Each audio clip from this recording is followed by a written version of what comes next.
Boston thanks us. That oh.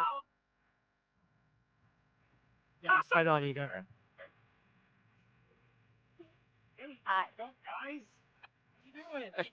Guys. Dr. Musa, okay? I'm doing well. They call you Dr. Musa. Okay. Just call me Musa. Well, that's not what they tell me. What that guy? Lynn. Lynn. Oh.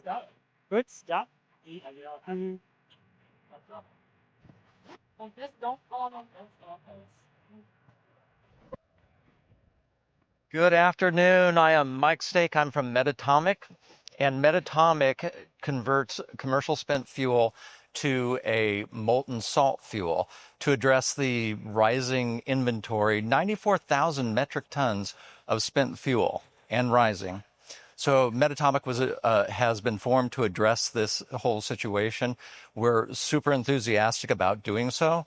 But in this session here, we have policy, people, partnerships, and technology. 4 things that I think that are fabulous and I love to talk about.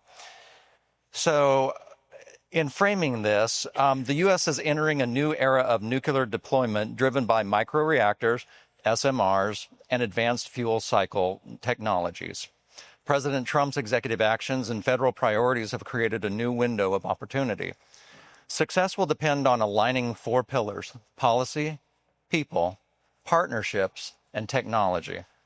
South Carolina is uniquely positioned to lead due to its academic institutions, technical college systems, robust manufacturing base, and its emerging fuel cycle innovation ecosystem.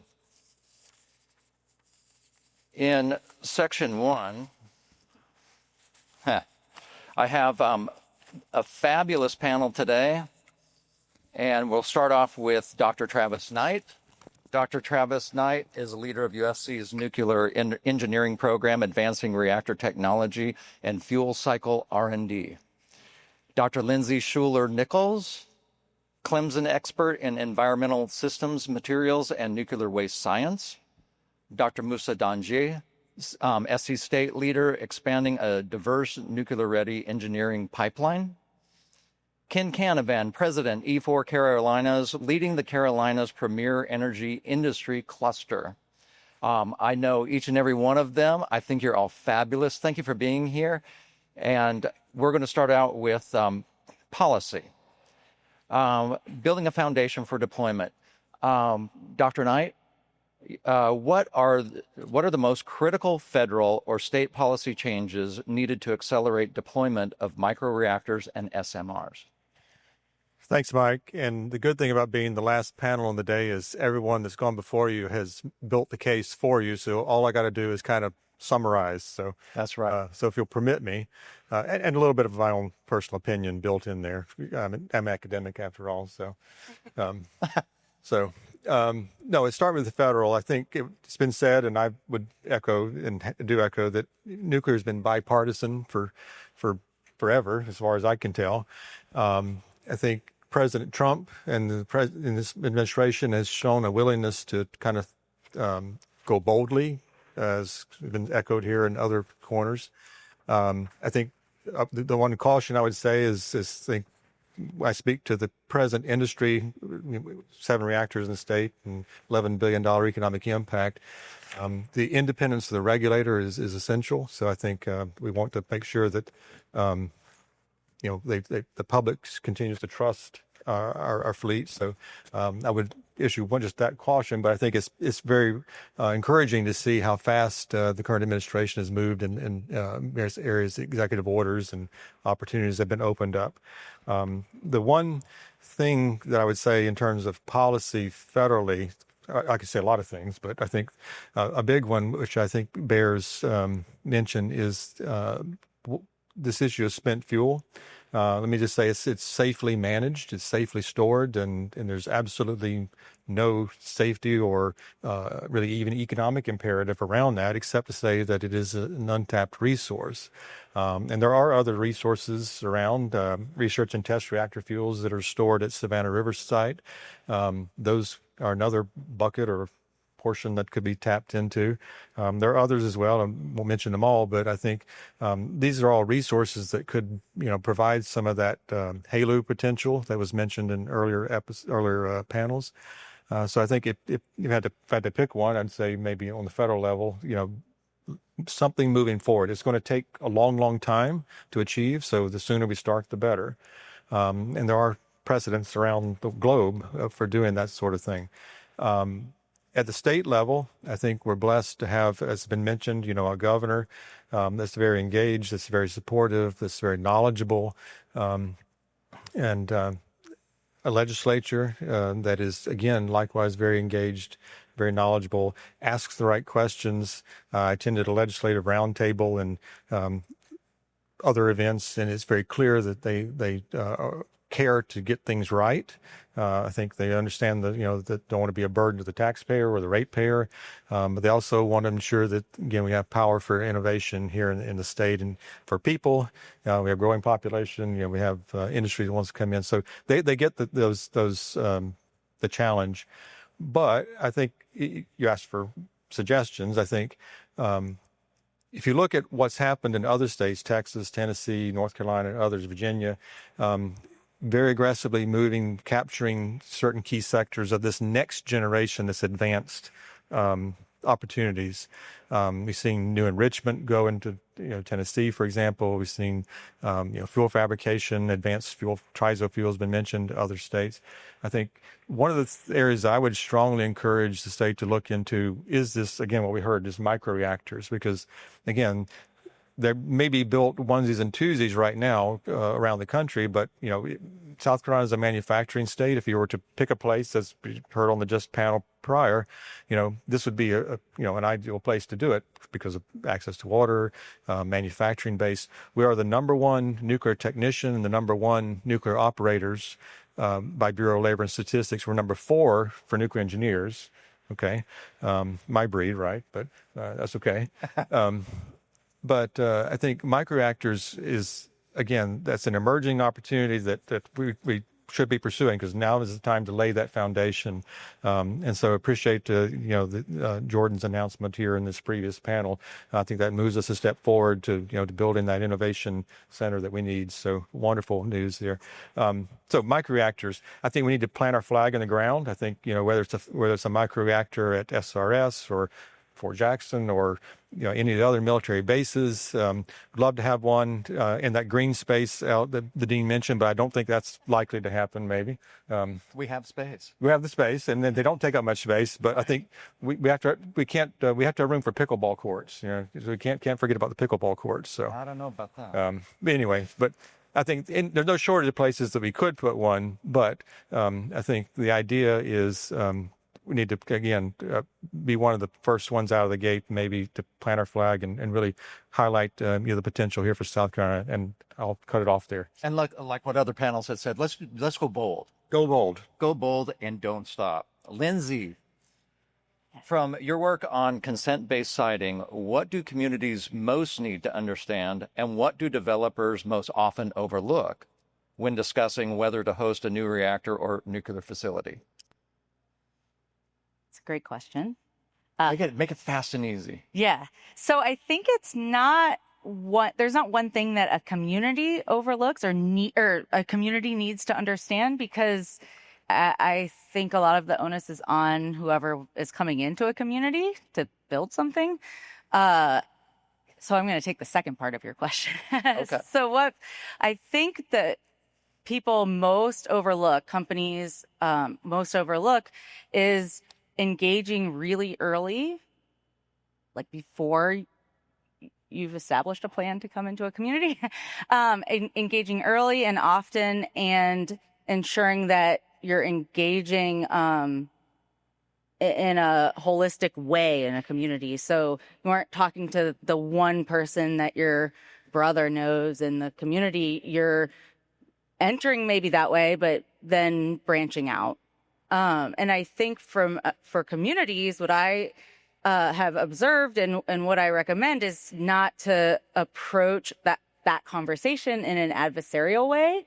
I think it's much more effective to take a deep breath. That's what I always tell my kids.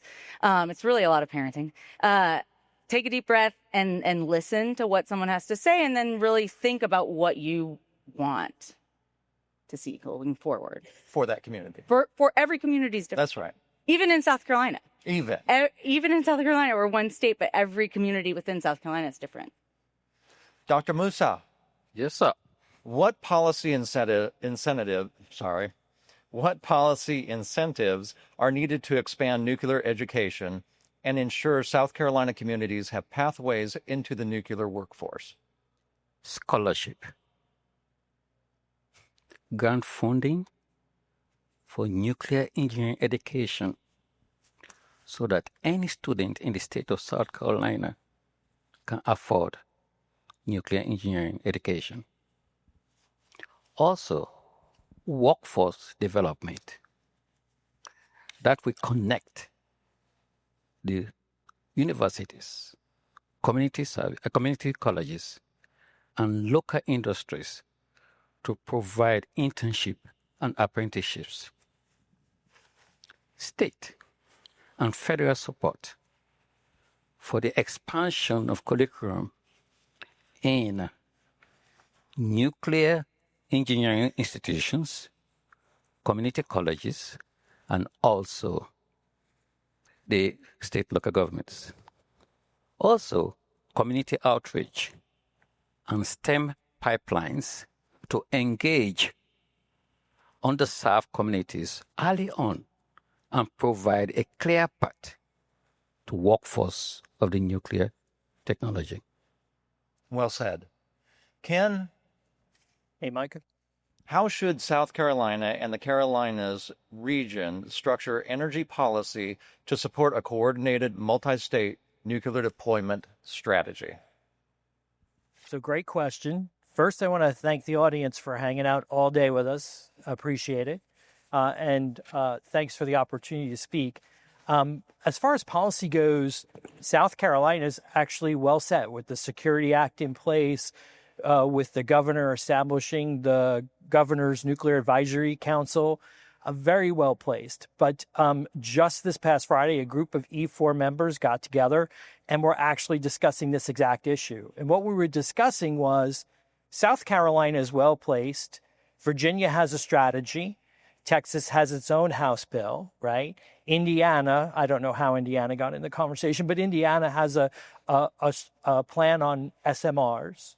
And so as we looked at some of this, there's lots of strategies out there. So as we start to go across these strategies, one of the things that would really be advantageous was to look at each one and pick out the best aspects of each one and do that multi-state collaboration thing that E4 does really well, but also that needs to be done to ensure success.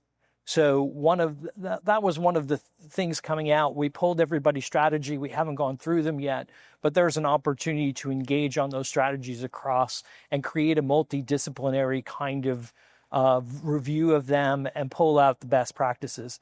You will note I didn't really mention North Carolina, and maybe one of the forcing functions would be, hey, South Carolina's got this really great view. Maybe we could share some of those ideas with our northern neighbor and see if they would like to come along as well. Perfect. Let's move on to people.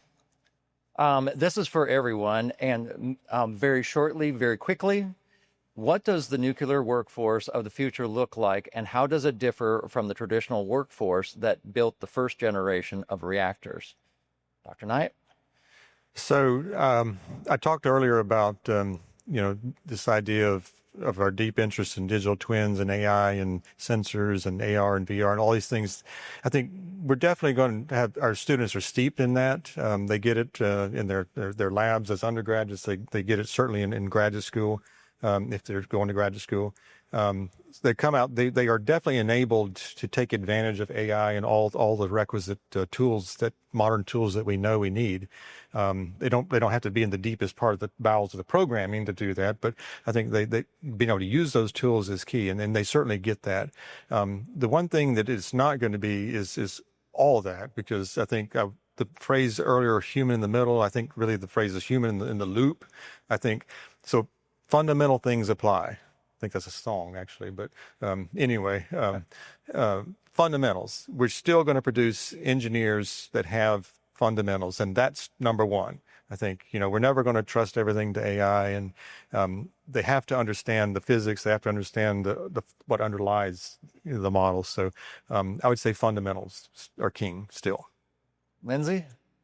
I was thinking about this. We did see the questions beforehand. I was thinking about this. My parents' generation thinks about nuclear, or at least my parents do, and think duck and cover. And I grew up on The Simpsons, and my kids grew up on nuclear board books and cloud chambers. I mean, it's just part of their day-to-day. It might be influenced by me, but I think that we have an opportunity in South Carolina to really elevate the nuclear literacy of our students, of our children, not college students. I mean, younger students. I was glad to hear that come up today. And I think that will really set the tone and set the stage for an engaged workforce, because you can have the programs, but you also have to have the people that want to go into the program. Dr. Musa? I think it's going to be multidisciplinary and digitally skilled. We're going to have different type of engineers. We're going to have data scientists, AI specialists. Mm-hmm. We're also going to have advanced field technicians. Mm-hmm. And these people will be working hand in hand with nuclear engineers. We have to know that the workforce is going to rely on automation, digital twins, and advanced materials. So our workforce should be well educated, prepared to face these advanced technologies of tomorrow. Absolutely. Ken? So from my experience, just going back and saying in the 70s and 80s, how's the workforce different? Well, I think there's a part of it that's going to be the same, and we hope it's the same, at least I do, which is where nuclear workers started building one plant and they went to other plants. And, later in my career, I would meet up with different nuclear folks in the industry, and they'd say, oh, yeah, I was at Braidwood when they started it. I was at, 3 Mile Island. I was at Oyster Creek. And they would share their experiences that I was on the startup team or the construction, or my father built that plant. So I think there's an element where it starts here in South Carolina with the next build, and then it moves from there. And people start saying, well, I was involved with the Vogtle project. I was involved with the VC Summer project. And then I was involved with the next project. And so if we look at this from the short-term perspective, we hope to keep and develop those workers and have them move around. And the interesting part of that is there's first of a kind, everybody in the same place doing this for the first time. And then there's the advancement, which at the next plant, there's not everybody who was at the first plant, but there's some. And there's enough people around that they can ask the person next to them and say, hey, how did you do this when you were at VC Summer or when you were at Vogtle? And so that learning becomes a little bit more organic, and it grows from there, right? And the other part of this is, as the next generation of workers come in, I think the learning process is different. And I think that's what some of the other panel members were talking about. And our kids already know about AR and VR, right? They do it every day in Call of Duty. So, just extrapolating that to welding and thinking about how do you create a virtual welder? And there's actually a few of them out there where you can virtually weld, and more training in the virtual way, and then more implementation and construction in the virtual way eventually. So that's how kind of I see the world. Ken, I'm going to come back to you. From the perspective of a regional energy cluster, what workforce gaps must the Carolinas address first, and how do we scale talent quickly enough for a 10-reactor national build-out? Oh, the easy question. No, just kidding. So that was discussed quite a bit today, all about workforce development. I see it slightly different, kind of short, medium, and long term. And I think we heard all those perspectives, but I'll try and weave them together, one of the advantages of going last. So we've all been on planes, right? And the flight attendant comes over and starts giving the safety brief. And they say, put on your mask before helping others. That's how we should treat the trades in North Carolina. Let's put on our mask before we help others, and have the start here. Then the next process, at least in my mind, is once we start looking at that, I think it's useful for us to combine two of our strengths. So one of our strengths that we heard today is we're growing. People are relocating here 45, 50 a day. We should take advantage of that and get the word out about nuclear growing in South Carolina. So some of those people come and they're tradespeople and they want to work and do pipe fitting or electrician, and they keep the nuclear, working at a nuclear site, as an option. I mean, knowledge is power, and a lot of people don't know that South Carolina is going to lead the nuclear renaissance into the future from this point, right? So getting that word out, getting that message out, attracting those workers, and then all the things you heard earlier from other panel members, starting way back in early in middle school and getting people introduced to the nuclear industry as an industry and a place of growth and a very positive place to work, a place where you can have a career and a lifetime in nuclear power. Personally, nuclear power has been a great career for myself as I look back. I think would love to share that with others. And then the next part of that is, all the way up to high school and the current trade schools that we heard a lot about this morning are strengths for this area. Dr. Musa, how can SC help grow the nuclear workforce to ensure long-term sustainability? Because we have a 80 to 100 year run of ramp. So how can we continue to sustain this? Well, actually, by expanding scholarships, training programs, and also building a very strong partnership with industries, national labs.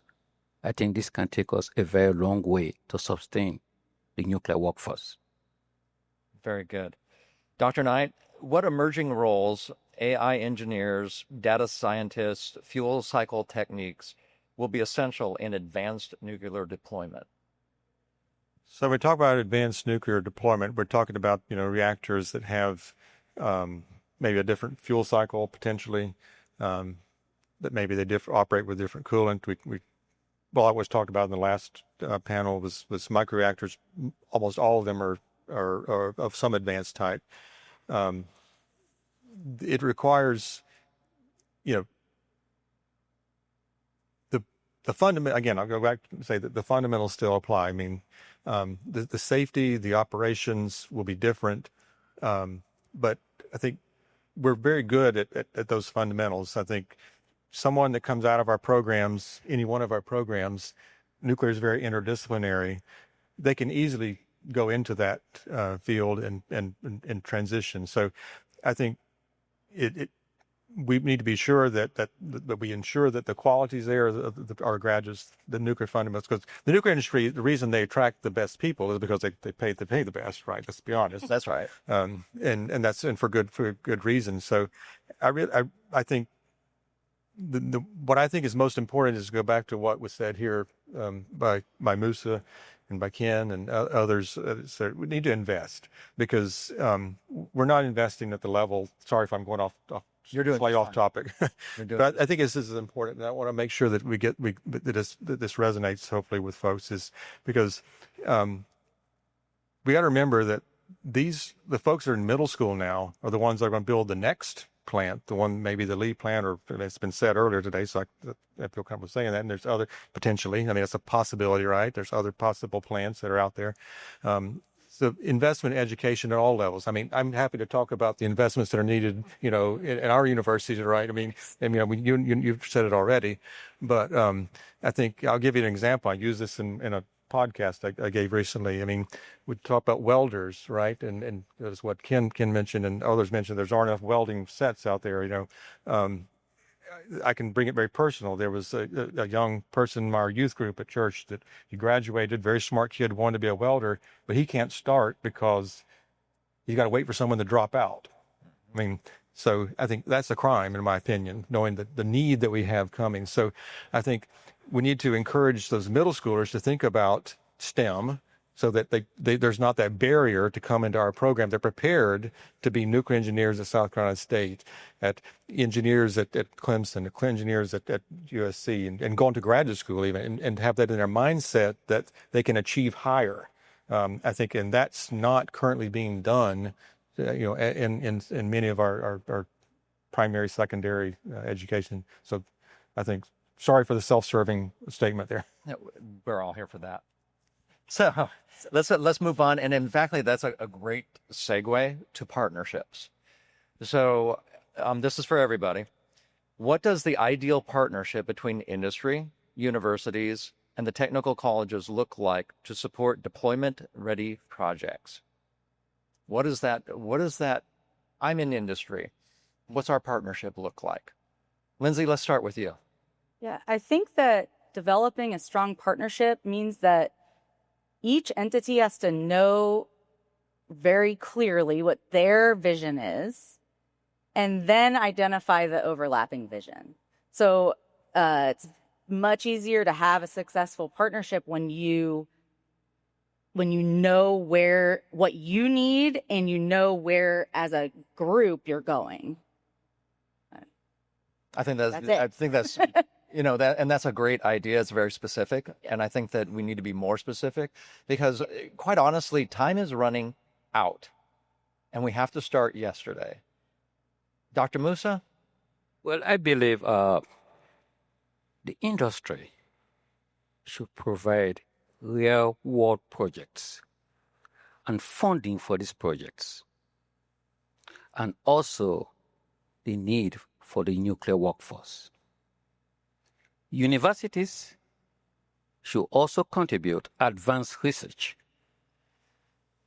innovation, and also graduate-level expertise.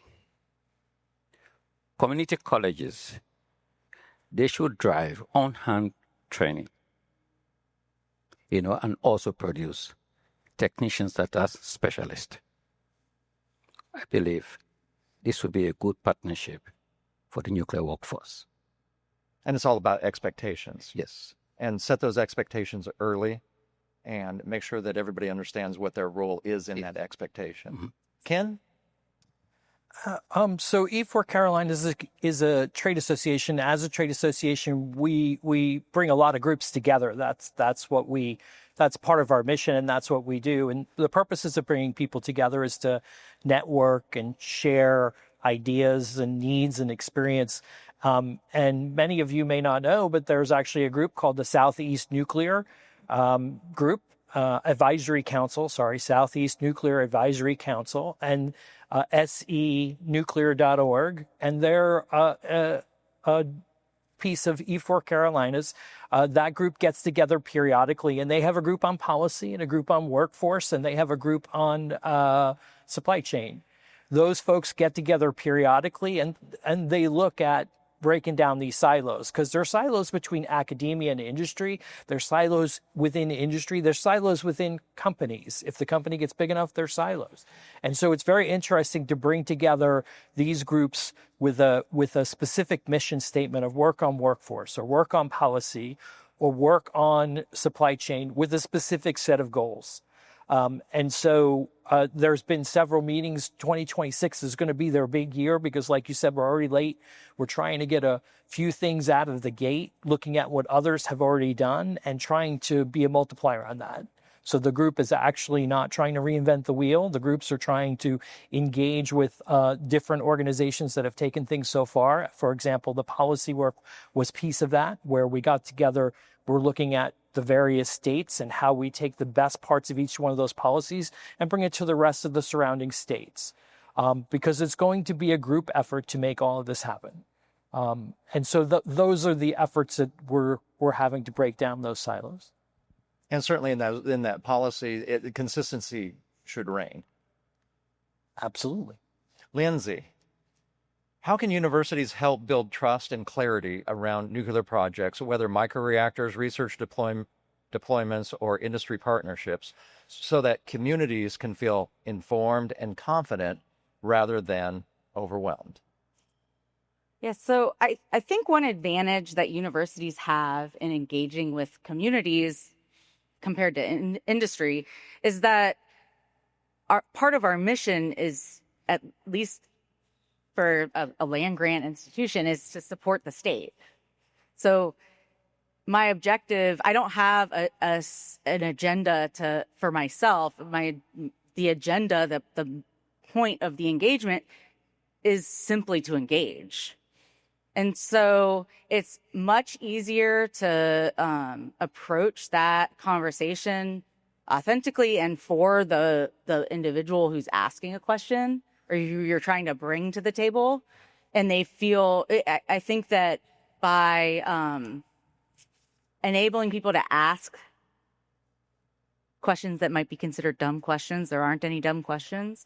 There are some, but if that's the question that someone has, it still needs to be answered.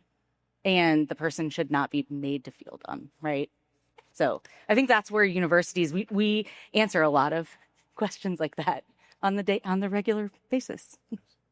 So we have a very short timeline right here. So I'm going to just jump to the lightning round. Oof. Professors Not aren't so good at lightning, that. right? Hold on. Lightning round. Here we go. Now, in a very brief moment, sentence or two, what is the single most important action the U.S. or South Carolina must take in the next 12 months to accelerate deployment of advanced nuclear? Go. Dr. Knight. Invest in your future.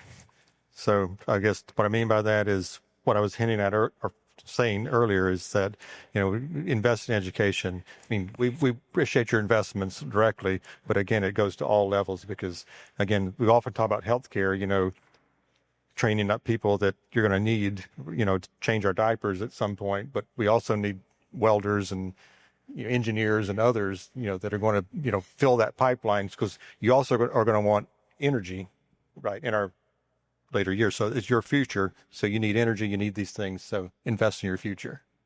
Lindsay?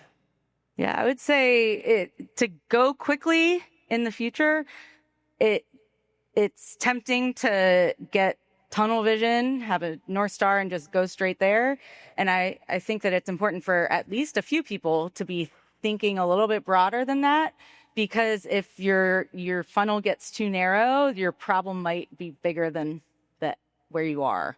And so as long as you have folks that are on that periphery, looking at things another way, not only the fastest way, I think that's really critical because it will make things faster in the end. Dr. Musa. I think it is to launch a coordinated state university industry initiative to fund workforce training, advanced reactor research and development, and field cycle innovation altogether. Very good. Ken. I heard it earlier and it was repeated, but I must say it again. Be bold, move with purpose, communicate, communicate, communicate. And so when I say communicate, this is wonderful. We're all a group of nuclear supporters, I think. But not communicate with us. But the message needs to get bigger. It needs to go outside. In 1984, Heather Locklear did a commercial for a shampoo that was said, you tell two friends and they tell two friends and so on and so on. And I don't know if you remember that commercial. It looks like the audience was around for most of that. But tell two friends.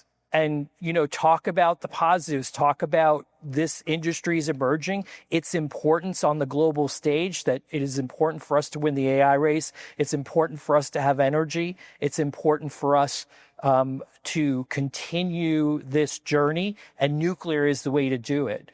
So, LinkedIn, all your other social media, get out there, be active and support in a communication way. And that would be my challenge to the group. 100%. And, I'd like to thank this panel. Each and every one of you, I have enjoyed every one of you and am honored to be with you on this stage. And we need to go out and be bold. And I agree, Ken. Go tell two friends and go tell two more friends, and let's go be bold and stay bold. And with that, I'm going to turn that over to the Dean to wrap us up today. We certainly appreciate everyone's time today. And certainly so much to do, and we have the right people in the room to get it done. Thank you.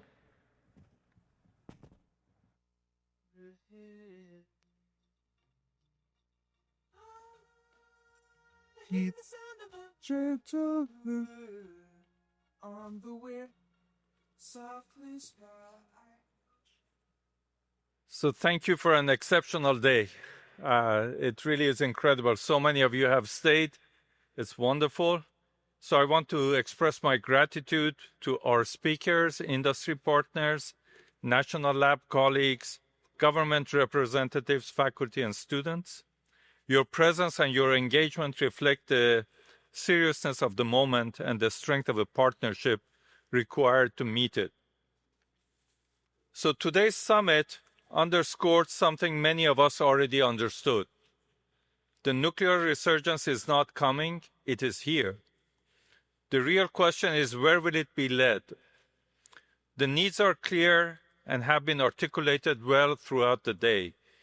Utilities preparing for the next generation of large reactors and SMRs, the Department of Defense requiring resilient, deployable microreactors, a global energy system demanding reliable, clean baseload, and a nationwide shortage of workforce that is bound to get worse. These needs align directly with the deep areas of expertise that our faculty and students have built over 2 decades, enabling innovations in large reactors, SMRs, microreactors, and fuels. USC is not entering the nuclear field now. We have been quietly developing the capabilities needed for this moment for 20 years. South Carolina's position is exceptional. We have the most advanced large reactor restart opportunity in the country at VC Summer.